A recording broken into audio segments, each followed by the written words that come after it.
नमस्कार, श्री स्वामी समर्थ। जर तुमच्या घरामध्ये सतत आर्थिक अडचणी येत असतील, पैसा टिकत नसेल, कर्जबाजारीपणा वाढत असेल, कमाई असूनही हातामध्ये पैसा राहत नसेल किंवा पैशाशी संबंधित कोणत्याही अडचणीमुळे तुम्ही त्रस्त असाल आणि कोणताच मार्ग मिळत नसेल, तर या अधिक मासामध्ये श्री व्यंकटेश स्तोत्रांचं 3 रात्रीचं अनुष्ठान नक्की करा।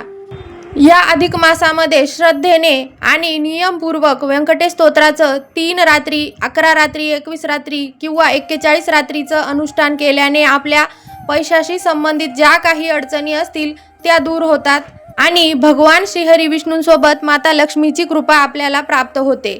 आणि म्हणून आजच्या या व्हिडिओमध्ये आपण व्यंकटेश स्तोत्राचं 3 रात्रींचं अनुष्ठान कशा प्रकारे करायचं, रात्री 12 वाजता व्यंकटेश स्तोत्राचं पठण कसं करायचं आहे, या अनुष्ठानाशी संबंधित नियम कोणते आहे आणि या अनुष्ठानाचं उद्यापन कशा प्रकारे करायचं याबद्दल संपूर्ण माहिती आजच्या या व्हिडिओमध्ये आपण जाणून घेणार आहोत। आणि म्हणून माहिती कुठेही स्किप करू नका, शेवटपर्यंत ऐका। माहिती आवडल्यास चॅनलला सबस्क्राईब करा आणि माहिती तुमच्या मित्रपरिवारासोबत शेअर करा आणि कमेंटमध्ये गोविंदा गोविंदा लिहायला विसरू नका आहे। तर बघा, अधिक मास हा भगवान श्री हरिविष्णूंना समर्पित महिना आहे आणि या अधिक मासामध्ये आपल्याला भगवान श्री हरी विष्णूंची सेवा करायची असते आणि श्री व्यंकटेश भगवान म्हणजेच तिरुपती बालाजी हे भगवान श्री हरी विष्णूंचंच रूप आहे। म्हणून अधिक मासामध्ये व्यंकटेश स्तोत्राचं अनुष्ठान करणं अतिशय शुभ आणि फलदायी मानलं जातं। आता हे अनुष्ठान किती दिवस करायचं असतं? ही सेवा आहे ती 3 रात्री, 11 रात्री, 21 रात्री किंवा 41 रात्री सुद्धा केली जाते। पण आज आपण विशेष करून 3 रात्रींच्या व्यंकटेश स्तोत्राच्या अनुष्ठानाबद्दल माहिती पाहणार आहोत। आता अनेक भक्तांना फक्त 3 रात्रीच्या या सेवेमध्ये सुद्धा खूप सुंदर अनुभव आलेले आहे। आता व्यंकटेश स्तोत्राचं 3 रात्रींचं अनुष्ठान सुरू करण्यापूर्वी आपल्याला काय तयारी करायची आहे? तर बघा, ही सेवा जी आहे व्यंकटेश स्तोत्राच्या 3 रात्रींच्या अनुष्ठानाची, ही सेवा आपल्याला रात्री शार्प 12 वाजताच करायची असते। त्यामुळे तुम्हाला याची तयारी आधीच करून ठेवायची आहे। रात्री 11:30 किंवा 11:45 वाजता उठून आंघोळ करायची आहे, स्वच्छ कपडे घालायचे आहे आणि मगच आपल्याला 12 वाजता सेवेला सुरुवात करायची आहे। आता जर तुमची इच्छा असेल तर 12 वाजेच्या आत म्हणजे 11:45 वाजता सेवेला तुम्ही सुरुवात करू शकतात।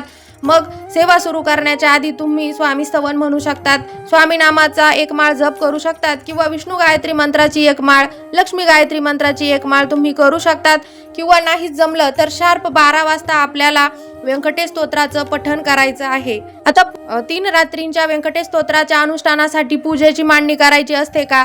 तर बघा, जर तुमची इच्छा असेल तर तुम्ही व्यंकटेश स्तोत्राच्या या पूजेची मांडणी करू शकतात किंवा नसेल इच्छा तर अगदीच आपल्या देवघरामध्ये भगवान श्री हरी विष्णूंचा फोटो ठेवून त्यासमोर तुपाचा दिवा लावायचा आहे, अगरबत्ती धूप लावून फुलं अर्पण करून सेवेला सुरुवात करायची आहे।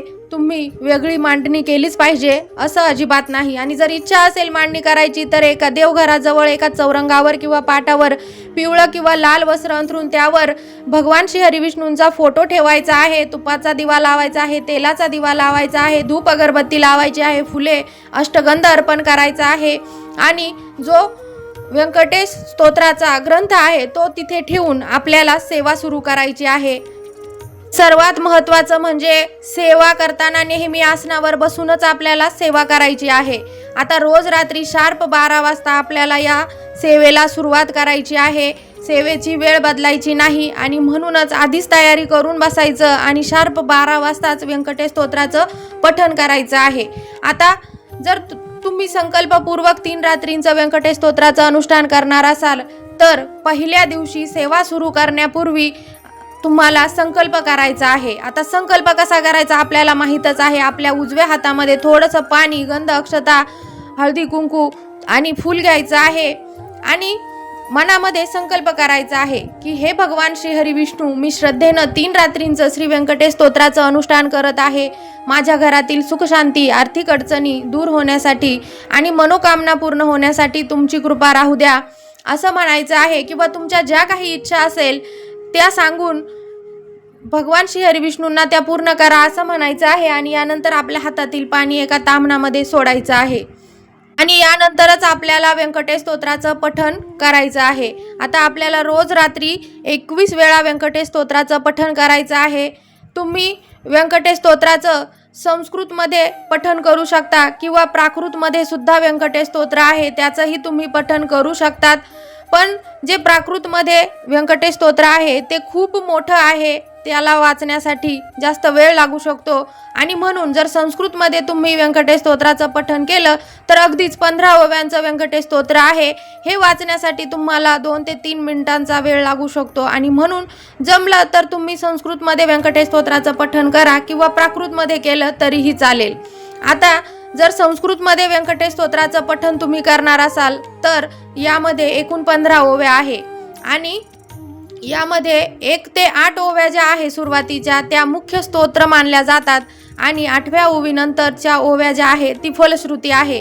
आणि म्हणून आता खूप लक्ष देऊन समजून घ्या, आपल्याला जेव्हा व्यंकटेश स्तोत्राचं पठण करायचं आहे तेव्हा पहिल्या 20 वेळा फक्त 1 ते 8च ओव्यांचं पठण करायचं आहे आणि फक्त 21व्या वेळेस आपल्याला पूर्ण स्तोत्र म्हणजे 1 ते 15 ओव्यांचं पठण करायचं आहे. म्हणजेच 1 ते 8 ओव्या आपल्याला 20 वेळा वाचायच्या आहे आणि 1 ते 15 ओव्या या फक्त शेवटच्या 21व्या वेळेस आपल्याला वाचायचं आहे. अशा प्रकारे 21 वेळा आपल्याला व्यंकटेश स्तोत्राचं पठण करायचं आहे. आता पठण करताना काय काळजी घ्यायची आहे तर बघा, आपल्याला हे व्यंकटेश स्तोत्र खूप घाईघाईमध्ये वाचायचं नाही, प्रत्येक ओळीचा अर्थ शांतपणे समजून घ्यायचा आहे. आता जर संस्कृतमध्ये तुम्ही पठण करत असाल तर साधारणतः 10 ते 15 मिनिटांमध्येच तुमचं 21 वेळा व्यंकटेश स्तोत्र वाचून होणार आहे. पण घाई अजिबात करायची नाही, शांतपणे आणि भक्तिभावानं वाचायचं आहे. आणि जर तुम्ही प्राकृतमध्ये व्यंकटेश स्तोत्राचं पठण केलं तर तुम्हाला जास्त वेळ लागू शकतो वाचण्यासाठी, म्हणून अजिबात आळस करायचा नाही. पूर्ण श्रद्धेने आणि एकाग्रतेनेच व्यंकटेश स्तोत्राचं पठण आपल्याला करायचं आहे. आता असं म्हणतात की व्यंकटेश स्तोत्राचं पठण करताना काही अडथळे येऊ शकतात किंवा काही संकेत आपल्याला मिळू शकतात. पण बघा, कितीही अडचणी आल्या, कितीही भीती वाटली किंवा काही विचित्र जाणवलं तरी पठण मध्येच सोडायचं नाही, इकडं तिकडं बघायचं नाही. कसला आवाज आला, काहीतरी वाजलं म्हणून इकडे तिकडे अजिबात बघायचं नाही. फक्त आपण आपला ग्रंथ आणि भगवान श्री व्यंकटेश म्हणजेच भगवान श्री हरिविष्णू एवढंच आपल्या लक्षात असलं पाहिजे. पूर्ण श्रद्धेने आपल्याला पठण करायचं आहे. आपलं मन इकडं तिकडं भरकटू द्यायचं नाही. बघा, रात्री 12 वाजता पूर्ण शांतता असते, मन एकाग्र होतं आणि शांततेनं आपलं वाचन होत असतं. म्हणून रात्री 12 वाजताच आपल्याला व्यंकटेश स्तोत्राचं पठण करायचं असतं, अनुष्ठान करायचं असतं. आता बघा, अनेक भक्तांच्या अनुभवावरून असं सिद्ध झालं आहे की या व्यंकटेश स्तोत्राच्या 3 रात्रींच्या अनुष्ठानामध्ये भगवान श्री हरिविष्णू त्या व्यक्तीला, जी व्यक्ती अनुष्ठान करते तिला काही ना काही संकेत देत असते. आता काहींना स्वप्नामध्ये दर्शन होतं, काहींना शेष नागावर विराजमान मूर्ती दिसते स्वप्नात किंवा साप दिसतो. असं झालं तर अजिबात घाबरायचं नाही, हे भगवान श्री हरिविष्णूंच्या कृपेचे संकेत आहे असं मानायचं आहे आणि आपली सेवा कंटिन्यू करायची आहे.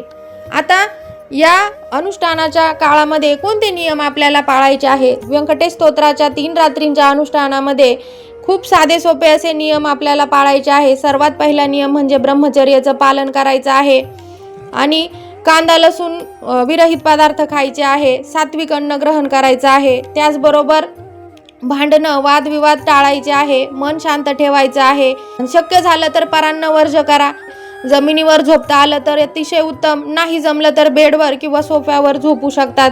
फक्त या अनुष्ठानाच्या कालावधीमध्ये आपले विचार वाणी शांत ठेवायचे आहे, भांडणं कटकट करायची नाही, घरामध्ये शांततेचं सकारात्मकतेचं वातावरण ठेवायचं आहे. आता सर्वात महत्त्वाचं म्हणजे या अनुष्ठानाचं उद्यापन कसं करायचं तर 3 रात्रींचं अनुष्ठान पूर्ण झाल्यानंतर 4थ्या दिवशी सकाळी लवकर उठून आपल्याला स्नान करायचं आहे. देवपूजा झाल्यानंतर या अनुष्ठानाचं साधं सोपं उद्यापन करायचं आहे. आता उद्यापनाच्या दिवशी नैवेद्य म्हणून पिवळा भात किंवा खिचडी भात करायचा आहे, त्याचबरोबर शिरा करायचा आहे. पिवळा भात हा भगवान विष्णूंना अतिशय प्रिय आहे आणि म्हणून त्याचाच नैवेद्य आपल्याला उद्यापनाच्या दिवशी करायचा आहे. भगवान श्री हरिविष्णूंना पिवळा भात आणि शिऱ्याचा नैवेद्य दाखवायचा आहे. आता जर तुमची इच्छा असेल तर या दिवशी तुम्ही ब्राह्मणांना दान धर्म करू शकतात, शिधा देऊ शकतात किंवा गरीब व्यक्तीला मदत करू शकतात, अन्नदान करू शकतात. आणि नाही दान धर्म केला तरी चालेल, परंतु आपल्या हिंदू धर्मामध्ये दान धर्माला विशेषतः अन्नदानाला अतिशय महत्त्व दिलेलं आहे आणि म्हणून जर शक्य झालं तर तुम्ही अन्नदान करा किंवा इतर वस्तूंचं दान धर्म करा. आता या अनुष्ठानाचं फार मोठं किंवा सागर संगीत असं उद्यापन नाही, अगदी साध्या आणि सोप्या पद्धतीनं या अनुष्ठानाचं आपल्याला उद्यापन करायचं आहे. आता सर्वात महत्त्वाचं म्हणजे या सेवेने कोणते फायदे होतात तर बघा, व्यंकटेश स्तोत्राचं 3 रात्रींचं अनुष्ठान केल्याने आपल्या ज्या काही आर्थिक अडचणी होतात त्या दूर होण्यासाठी मार्ग मिळतो. कर्जबाजारीपणा कमी होण्यास मदत मिळते. घरामध्ये धनधान्य सुखसमृद्धी वाढते. सकारात्मक ऊर्जा निर्माण होते. आपलं मन शांत होतं, प्रसन्न राहतं. घरातील नकारात्मकता कमी होते. भगवान श्री हरी विष्णू आणि माता लक्ष्मीची कृपा आपल्यावर प्राप्त होत असते. आणि म्हणून अधिक मासामध्ये 3 रात्रींचं श्री व्यंकटेश स्तोत्राचं अनुष्ठान नक्की तुम्ही करा. तुम्हाला चांगलेच अनुभव येणार आहे. अतिशय सुंदर आणि प्रभावी अशी ही सेवा आहे.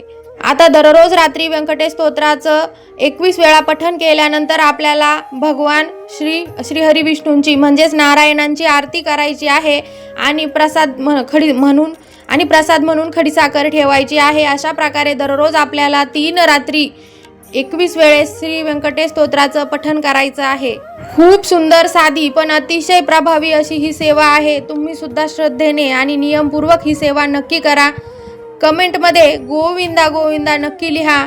माहिती आवडली असेल तर चॅनलला सबस्क्राईब करा. माहिती तुमच्या मित्रपरिवारासोबत शेअर करा आणि या अधिक महिन्यामध्ये कमीत कमी 3 रात्री व्यंकटेश स्तोत्राचं पठण नक्की करा. भगवान श्री व्यंकटेश तुमच्या सर्व मनोकामना पूर्ण करो. पुन्हा भेटू नवीन माहितीसोबत. तोपर्यंत धन्यवाद. श्री स्वामी समर्थ.